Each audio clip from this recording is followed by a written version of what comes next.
Joining us now to discuss this serious threat, Republican Congressman Warren Davidson from Ohio. Thank you for joining us. How serious should we take Pompeo's warning? I think it's exactly accurate, and we need to treat the enemies, the cartels, as enemies of our country. I mean, their tactics are somewhat different than al-Qaeda or ISIS, but they do pose a lethal threat to the United States. In fact, drugs have always been bad, but now they're being poisoned with fentanyl. And just the fentanyl alone killed over 70,000 Americans last year. So over 107,000 overdose deaths, if you count those 70,000 as overdose. But they're killed by drugs, and the cartels control that market. If you look at the border, of course, the policies of the Biden administration have certainly helped the cartels. They're making, over $13 billion, according to the New York Times, just smuggling people across the border. Wow. Versus $500 million when Donald Trump was president. So it was a problem. Wow. But 26 times as big of a problem. And we have to start taking action. That's the point of my Stop the Cartels Act.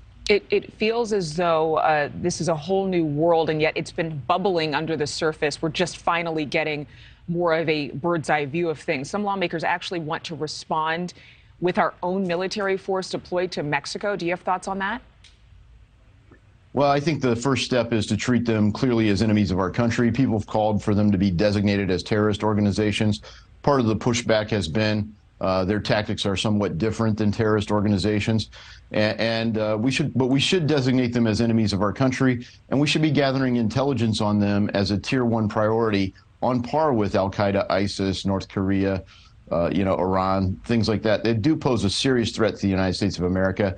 They're very disruptive at our border. And if you look at the black market within the United States, it's overwhelmingly controlled by these cartels. And it explains a lot of the mass murders that are going on in the United States. They're actually gang fights over turf. And we need to be sanctioning organizations that provide material support to them. I haven't been to Sinaloa, Mexico, but I bet there's some sort of financial institution there that moves an awful lot of money for the cartels. The chemical companies that are supplying the precursor chemicals for fentanyl, these come from China. So they're shipped there, and the chemical companies, we need to put sanctions on them and the individuals that are involved. And we'll see how that has, what kind of effect that has. And then we also need to disrupt their trafficking business, and I think one of the key things there is to keep families together at the border and enforce the law, the Remain in Mexico policy. We can hold you together as long as you want to wait for your asylum claim, but otherwise you're sent back to Mexico, and that's only if you come through a port of entry. If you cross the border illegally, that should be treated as a crime. And this is one of the key policies. If you remember the presidential debate, every Democrat on the stage said, yeah, sure, you should be able to come in. It's not even really a crime to cross into America illegally. So this is not an accidental policy by the Biden administration, and we have to make them follow our laws. I have one quick question for you, and it's surrounding murders in Mexico. Ohio architect Jose Gutierrez was murdered there just recently. Still no one arrested in a case of 6 people in a California home believed to be linked to the cartel. This was in Texas. So do you think, first of all, it's safe to travel to Mexico for Americans? And second of all, do you think that there is more danger for border states and towns so close to the Mexico-U.S. line?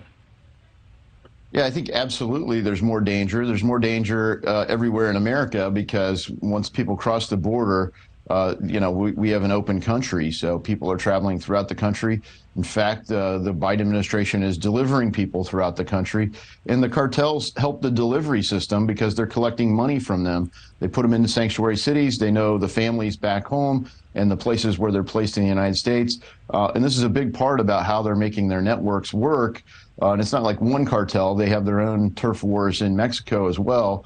The State Department had warnings for the province within Mexico where Mr. Gutierrez appears to have been murdered. We're still waiting on DNA, but it looks like Mr. Gutierrez was murdered in a van there. And, this is just one of many things like that. So I think it is dangerous to travel to most parts of Mexico right now, and certainly look at the State Department bulletins for specific guidance. But fundamentally, you're seeing, even in the trial, the cartels effectively control a lot of the politics in Mexico today. Thank you for watching. Go to newsnationnow.com to find News Nation on your television provider. And don't forget to click the red subscribe button below to get more of News Nation's fact-driven, unbiased coverage.